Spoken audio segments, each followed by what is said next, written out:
To nie je pravda, pretože kričíte za 5 miliónov ľudí dneska. Zobudzate ich.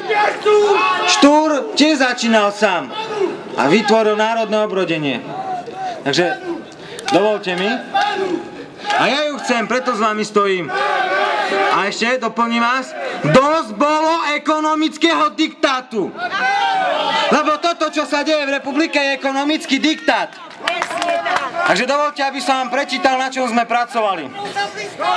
Novembrová rezolúcia nespokojných občanov Slovenskej republiky, ktorí si berú späť svoju krajinu. My, občania Slovenskej republiky, týmto vydávame rezolúciu, odvodňujúc protestné zhromaždenie konajúce sa na území Slovenskej republiky.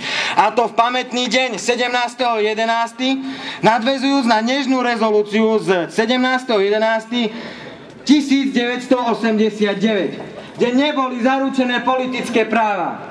Pokračujúc v odkaze dnešnej rezolúcie, pretože za 23 rokov po tejto udalosti nenastali zmeny k lepšiemu. Znovu prichádza väčšia nová tyrania v podobe ekonomickej chudoby a hladomoru. Za pomoci korupcie, nedodržiavania zákonov najvyššej právnej sily, teda ústavy Slovenskej republiky, kde najvyšší ústavní činitelia berú ústavu SR ako zdrab papiera a vedome tieto zákony porušujú. Pamätajúc na štrajk Gorila, kde proti nespokojným občanom protiprávne zasiahla vláda SR využitím policajného zboru SR pod vedením bývalého ministra vnútra Daniela Lipšica a tá istá politická zlodejina, ktorá využila a zneužila organizátorov protestu na svoju volebnú kampaň. No napriek tomu nová vláda do dnešného dňa nevykonala žiadnu prospešnú činnosť, aby zveľadila túto krajinu. Zásah bol protiprávny a neoprávnený. Hlboko pošliapal demokratické myslenie na Slovensku. Ak by vláda SR dodržiavala zákony, nikdy by nedošlo k takémuto bezočivému stavu. Pripomíname a priamo kladieme vinu vláde Slovenskej republiky, pretože vďaka byrokratickej a ekonomickej korupcii okradli každého občana SR o 30 miliónov eur. Najmä predajom štátnych podnikov, zvyšovaním daním, nekalým verejným obstarávaním, neefektívnym predajom spoločného majetku a predajom privatizáciou, vytunelovaním makroekonomických inštitúcií na Slovensku, ktoré dohliadali a boli schopné regulovať ekonomický vývoj v štátnom hospodárstve. A teraz sa pýtam, Ficová diktatúra alebo vláda odborníkov? Za 23 rokov novodobých dejín Slovenska nebolo počuť, vidieť ani cítiť demokraciu. Pred rokom 1998 nemali sme, 89 preklad. Nemali sme zaručené politické práva. Dnes na Slovensku nie sú žiadne práva. Jediným právom, ktorý platí na Slovensku, je diktatúra, ekonomická chudoba pod vedením Roberta Fica. Túto diktatúru vykonávajú za pomoci svojich petolízačov a karieristov. Tieto sľubotechní, novodobí vizionári svojich peňaženiek nasľubovali tejto krajine tie najuchvatnejšie riešenia. Čo zostalo po nich? Zostal po nich len prach. Svojou diktatúrou pritáčili k múru študentov, učiteľov, školský personál, lekárov, zdravotné sestry, porodné sestry, zdravotný personál, hasičov,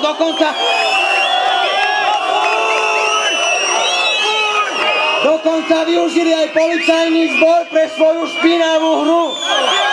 Vojsko seniorov, zamestnaných, nezamestnaných, živnostníkov, podnikateľov, matky, rodičov, deti.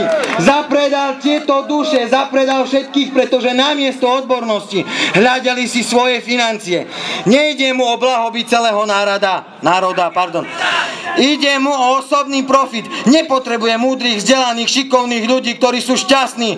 Potrebuje ovčanov, ktorí budú jeho poslúchať na povel. Nebude odporovať jeho veličenstvu.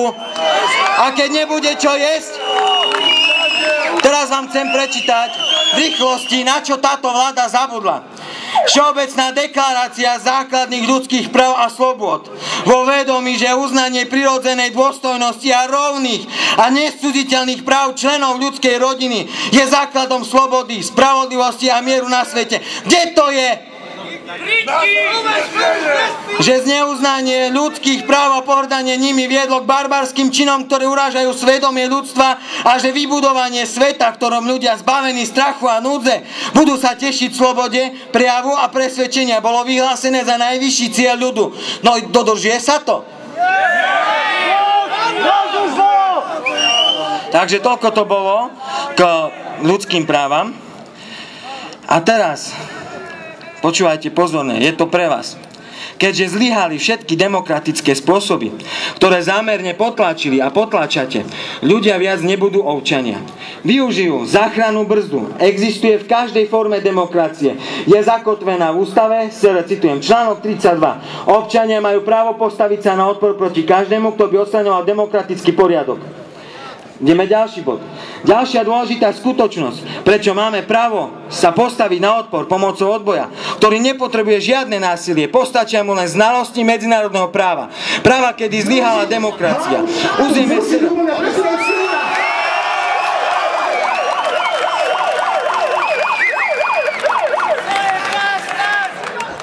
Povedzte, na čo nám je taký prezident a vôbec na čo nám je takáto hlava štátu, ja si myslím tak, že môže predseda vlády zastúpiť hlavu štátu a už povíme 400 miliónov eur ročne na prezidentský úrad.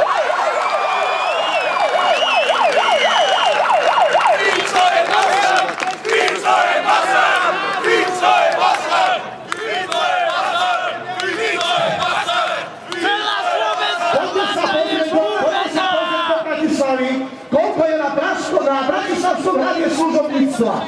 Gorily, auta a služobníctva, čo všetko možné. A nám hovorí pán Gašparovič, ktorý si hovorí jeho excelencia, je to bývalý komunista, že nám treba za 7 korún 40 rokov a nám ho teraz dáva za 40 korún.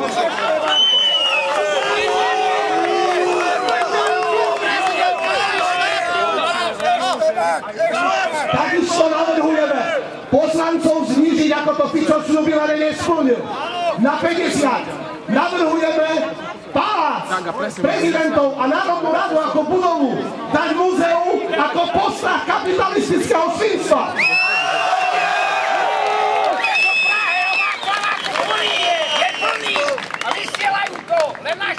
Priatelia, ešte ďalšia vec, tu ma kolega poprosím, že vám mám oznámiť, nie som síce organizátor. Treba povedať, že Praha je pred nami, tam je námestie plné, tam hovoria tak, dosť vláde, ani jeden deň. Stretnúť s organizátorom. Lebo toto je slavo, čo tu je? A ja si myslím, že my by sme mali takisto povedať našim politikom. Všetkým politikom, dosť rozkrádania. Priatelia, také platy, ja mám tu pripravené, ale nebudem hovoriť, lebo ešte chcú ďalšie. Oni berú 20 000 toho platu, že by boli aj do Európskej únie. Európska únia, to je jeden obyčajný podvod.